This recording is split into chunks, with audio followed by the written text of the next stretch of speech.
alam mong yung isang tao nasa drug list, papayag ka sa pakiusapan dahil nakiusap si Aimee? Ano ibig sabihin nun? Eh di weak leader siya. Siya ang tunay na weak leader. Siya ang walang kwenta.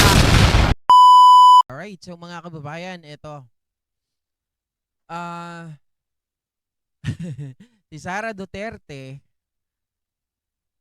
ano ko lang to, dugtong lang dun sa kanina. Sabi niya dito kay Aimee Marcos, daghang salamat Senator Aimee Marcos sa imong suporta kanako among pamilya sa mga Dabawenyo ug katibuk ang siyudad sa Davao. In Tagalog, prinsipyo lang ang meron kami, wala nang iba. May isang salita para ay hindi, sorry, mali pala. Kala ko Tagalog niya yung nasa baba, hindi pala. Prinsipyo lang ang meron kami, wala nang iba pa. May isang salita para sa kapakanan ng bayan, ito lang ang pinagmamalaki namin. Pagpalaing kanawa ng Senyor Santo Niño. Mga kababayan, itong pagpapasalamat nito ni Sara Duterte o ni BP Sara, BP pa naman siya BP, bilang respeto na lang, no? Tawagin pa rin natin siyang BP. Ito ay patungkol sa ginawa ni Aimee Marcos nang siya daw ay kinausap nitong si Speaker Martin Romualdez. Na ang sabi nito, alam ko may tampo ako o may tampo yun sa akin. Mula nung October, dahil nga sinabi ko na pro Duterte ako kasi gusto ko ngang masalba at huwag masira ang Uniteam. Yan daw ang sabi ni Aimee Marcos, mga kababayan. Bakit tayo nakikipag-away? So natakil na natin yung bakit tayo nakikipag-away. Pero yung wag masira ang Uniteam. Talaga naman bulag talaga tong si Aimee Marcos. Hindi ko alam mga kababayan kung saan humuhugot itong taong ito. 'Di ba? Maisalba ang Uniteam. Bakit? Bakit mo isasalba ang Uniteam, mga kababayan? Hindi magkakaroon ng unity ang mga mga politiko na yan, lalong-lalo na kung ang bawat isa ay may vested interest. And we all know, nag-alliance lang sila and we call it the Uniteam because sa kanilang political agenda na manalo nung nakaraang halalan. At ang Unity, mga kababayan, sabi natin, nag-break na kaagad yan sila from the start pa lang. 'Di ba? At sinabi ko rin yan sa inyo kahapon na ang dahilan kung bakit nagparaya si Inday Sara Duterte kay PBBM, first, alam niyang hindi siya mananalo kay PBBM. Pangalawa, mga kababayan, she can use the narrative na siya ay nagparaya in case na sila ay lumabas na ang mga baho. Like what happening right now. 'Di ba? Pwede nilang gamitin alas yung sinasabi nilang nagparaya siya kay Pangulong BBM at sinasakyan nila yung hindi ka naman mananalo kung hindi dahil sa akin na sinasabi ni Roque na kita mo mas malaki ang boto ni BP Inday Sara dahil Duterte ang nagdala kay Marcos. Na alam naman natin mga kababayan na pare-parehas na hindi totoo yun. Sumobra lang yung boto kay Sara Duterte kasi yan ang ayaw kay PBBM na siya ay maging Pangulo. Pero ang mga loyalista, kung ano ang boto nila kay PBBM, yan ang boto nila kay Inday Sara. Ngayon, prinsipyo lang ang meron kami, wala nang iba. Anong prinsipyo yung meron sila? Prinsipyo sa pera? Nagtatanong lang, mga kababayan.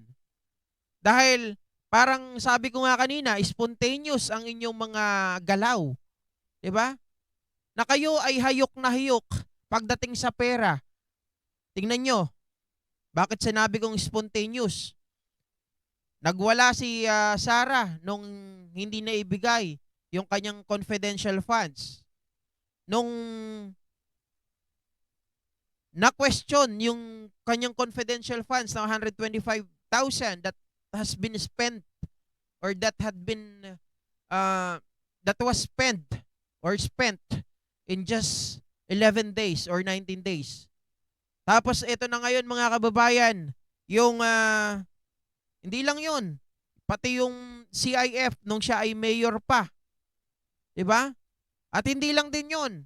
Eto ngayon, si Pulong Duterte na tinanggalan ng 2 million pesos o 2 billion pesos ay nagwala din kaagad. Tapos sasabihin yung prinsipyo lang ang mayroon kayo? Anong klaseng prinsipyo yung sinasabi ni Inday Sara dito, mga kababayan? Yung narrative nila na mahal nila ang bansa, mahal nila ang mga kababayan natin, Diyos po, Diyos porsyento, santo, santo, santissima. Diba? Kung mahal nyo mga kababayan natin, mahal nyo ang bansang Pilipinas, mga kababayan, where were you? Pag ang pinag-uusapan ay ang West Philippine Sea, where were you? Pag pinag-uusapan itong pag-amyenda ng ating saligang batas, na samantalang noon, nung kayo ay ang tatay mo ang nasa pwesto, kayo ay gustong-gusto ng tsa-tsa.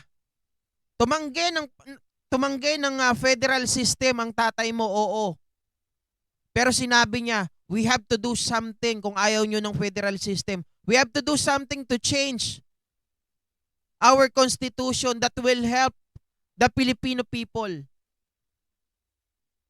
Pero ngayon, sinusulong ng ating mga kongresista, ng ating Senate, pinagtagpo pa sila, pinag-usap ng ating Pangulong Bongbong Marcos para nang sa ganon, yung controversial na People's Initiative ay maiwanan na, maisantabi para gamitin ang ibang way para maamyendahan ang ating saligang batas.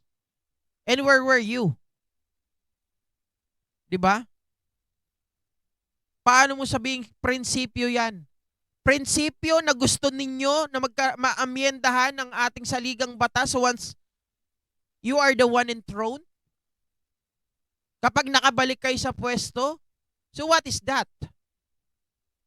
That is clear, mga kababayan, na ang kanilang gusto, di ba? Na ang kanilang gusto ay mga sariling interes lamang, hindi para sa taong bayan.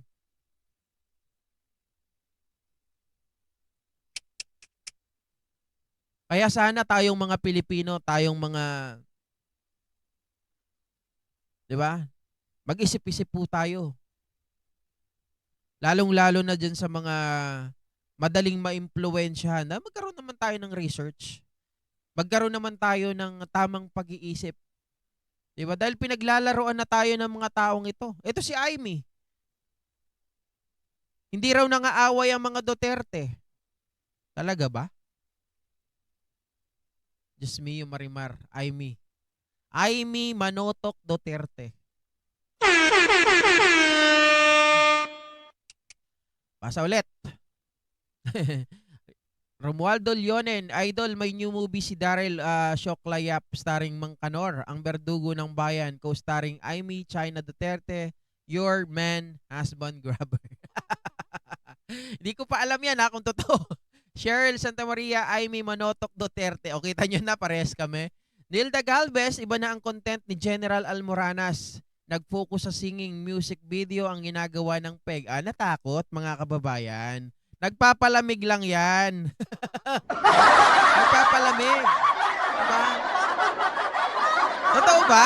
Hindi kasi ako nadadalaw eh.